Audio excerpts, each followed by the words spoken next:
dengan titik berat yang melawan gravitasi, dan ketika dia berada di proses kompresi, kerkasnya itu membantu proses kompresi dengan searah gravitasi.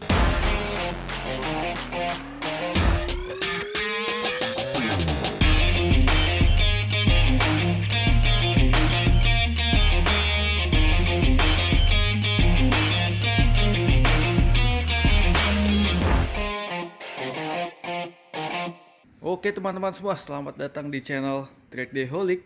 Jadi bisa kalian lihat ini sekarang kondisi Maru lagi turun mesinnya, lagi gua belah. Nah sebenarnya ini adalah video daripada nggak konten gitu guys, daripada kita nggak ada bahan konten. Nah gue pengen membahas sedikit mengenai krek as. Anjay, berasa pro banget bahas krek as ya. Jadi gimana ya guys ya, jadi gue cerita dulu sedikit ya. Kali ini Maru mesinnya lagi turun, dan sebenarnya tujuan gue ngebelah Satria 2 tak gue ini untuk meremajakan bagian-bagian dalaman mesinnya ya. Kayak contohnya bagian bearing-bearing, lahar, ya kayak begitu-gitulah guys ya. Krek as ini sebenarnya masih aman. Nah tapi selain untuk meremajakan dari bagian-bagian mesin, gue juga pengen riset guys mengenai krek as ini. Jadi gue bakal bahas mengenai krek as, dimana pembahasannya gue rasa bakalan jarang juga dibahas oleh orang-orang guys. Pantau terus nih di video ini. Oke, langsung aja kita pindah dulu guys. Nah, yang pengen gue bahas di sini adalah gue emang gatel gitu ya. Gue pengen upgrade performa Satria 2 tak gitu. Yang perlu kalian ketahui juga, Satria 2 tak itu titik torsinya ada di TMA ya, persis di TMA nih. Jadi dia pasti ngebalik lagi ke bagian TMA-nya. Tuh. Dia titik torsinya emang ada di TMA nih, sekitaran di sini. Di sinilah, dan ini kan persis di TMA ya. Nah, jadi tiap motor itu titik matinya berbeda-beda guys, nggak semuanya berada di titik mati atas gitu ya. Kayak di Satria 2 tak, khusus Satria 2 tak, dia ini bisa dibilang persis atau hampir sama dengan titik mati atasnya nih, titik torsi krek asnya. Yang mana menurut gua ini tuh udah bagus banget ya, kondisi standar seperti itu udah bagus banget. Walaupun ini krek asnya udah rubahan ya, udah pasti mungkin torsinya agak geser mungkin ya, gue nggak tahu. Cuma yang jelas referensi dari yang gue lihat-lihat, memang titik mati krek as Satria 2 tak ini bisa dibilang di bagian deket TMA nya. Jadi walaupun ini udah kondoman, udah ditambal las aluminium, dia titik matinya nggak berubah guys, yang bikin motor ini juga nggak getar ya. Dan titik torsi di TMA itu menurut gue udah bagus banget. Gue nggak akan mengubah titik matinya, geser torsi gitu ya, bisa dibilang kan bahasanya kan geser torsi ya. Menurut gue bawaan standar Satria 2 tak ini udah sesuai yang gue pengen. Kenapa begitu? Karena kan krek as ini fungsinya yang pertama ini untuk membantu saat langkah kompresi ya. Jadi ini yang jarang orang bahas gitu ya. Orang biasanya bahas kayak ini titik torsinya ada di TMA nih, bagus, nggak getar, jadi waktu kompresi lebih padat. Cuma maksudnya nggak ada yang benar-benar membahas secara detail gimana sih cara kerja krek as gitu. Jadi guys, kenapa gue paling suka titik torsi dari krek as di bagian TMA? Karena seperti ini guys, nih ya. Ini kan gue sengaja nih, gue taruh bagian mesin di bidang datar supaya sesuai dengan kondisi mesin di motor ya. Karena ini kaitannya tuh dengan gravitasi guys. Jadi kemiringan mesin itu sangat mempengaruhi gitu ya. Jadi maksudnya seperti ini guys. Misalnya nih ya, ini contoh Satria 2 tak. Dia titik torsinya ada di TMA. Artinya bagian terberat di mana? Coba logika aja nih. Kalau dia titik torsinya ada di TMA, berarti dia bagian terberat krek asnya ada di mana? Otomatis di bagian paling bawah sini guys. Kelihatan gak sih? Gua nunjuk. Nah, otomatis bagian paling beratnya ada di titik ini nih. Ini udah otomatis nih. Jadi kenapa krek asnya balik lagi ke TMA? Itu karena titik terberat yang di sini guys, dia akan memaksa krek as untuk bergeser ke paling bawah gitu ya. Jadi titik terberat truk AC ada di sini nih. Ini. Jadi sebenarnya yang dibilang titik torsinya itu bukan ini guys, tapi ini nih. Ini torsinya tuh di sini dia, di titik terberatnya nih. Jadi kenapa gue bilang titik torsi di TMA paling cakep, karena ketika kertas di TMA titik terberatnya ini ada di bawah nih, di bagian bawah paling, dia ada di bagian paling bawah. Otomatis ketika dia dari titik mati atas ke titik mati bawah ke TMB, nah dia bergerak guys. Titik terberat itu bergerak melawan gravitasi gitu ya, dimana kerkas ini justru memberatkan langkah ledakan gitu. Jadi ketika TMA kan piston kan meledak ya, waktu di TMA ke bawah nih piston kan meledak, dia meledak mengeluarkan gaya yang mendorong kerkas, yang mana gaya yang ledakan besar yang dihasilkan oleh mesin itu diredamkan oleh bobot kerkas yang ada di jam 6 ini, karena dia melawan gravitasi guys. Jadi ketika kertas meledak gitu ya, jedar, itu diredam oleh titik terberat kertas yang ada di jam 6 ini mengarah melawan gravitasi guys, dari bawah ke atas tuh.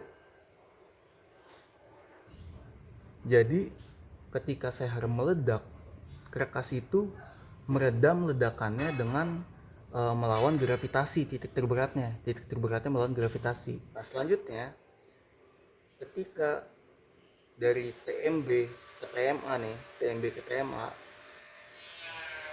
TMB ke TMA itu kan proses kompresi, gimana proses kompresi itu bisa dibilang sehari itu nonjoknya tuh jadi berat gitu ya, berat gitu. Pas meledak kan enteng, jeder, tapi pas kompresi itu kan berat ya.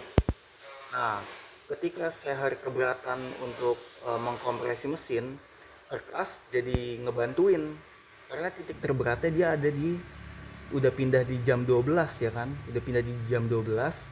Ketika dia maju ke langkah kompresi, titik terberat yang ada di sini itu dia turun dari jam 12 turun ke jam 6, otomatis searah gravitasi.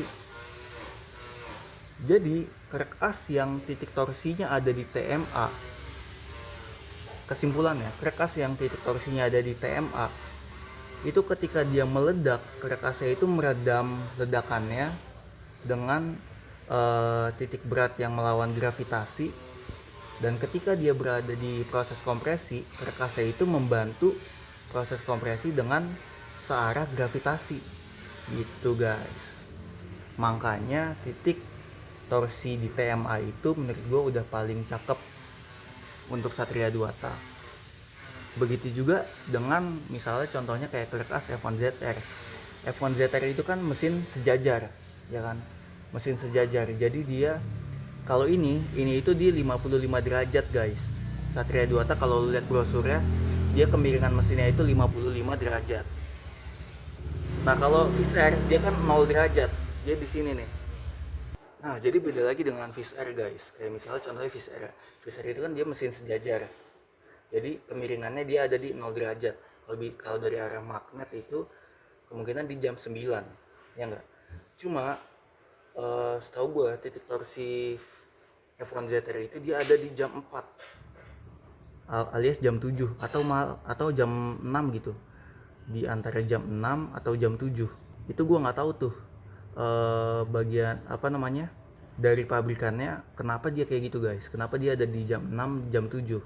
Tapi kalau gue lihat referensi orang-orang yang bikin kerkas F1ZR, mereka rata-rata dari bawaan standar misalnya di jam 6 atau di jam 7, mereka akan menggeser ke jam 9. Jadi digeser ke titik matinya, titik mati atasnya F1ZR, yang mana F1ZR itu dia mesin sejajar ya, jadi di jam 9 nih. Alasannya apa? Karena ya gue yakin ya karena itu ya, dia mencari proses kompresi yang ringan gitu supaya sama gitu ya. Jadi kalau misalnya kita bikin titik torsinya di sini, berarti kan titik terberatnya di sini. Jadi kalau Fisker gerak dari TMA ke TMB, itu tuh titik terberatnya itu tuh biasanya dari jam 6 ke jam 12 gitu. Jadi kertasnya itu meredam ledakannya dari jam 6 ke jam 12. Begitu sebaliknya, ketika dia dari proses TMB ke TMA, titik terberatnya geser dari jam 12 ke jam 6, yang mana membantu proses kompresi gitu. Jadi memang kalau menurut gua rumus korelasi itu, kalau selera gua adalah titik torsinya harus disamakan dengan TMA-nya, dimana TMA-nya itu tergantung dari derajat mesin.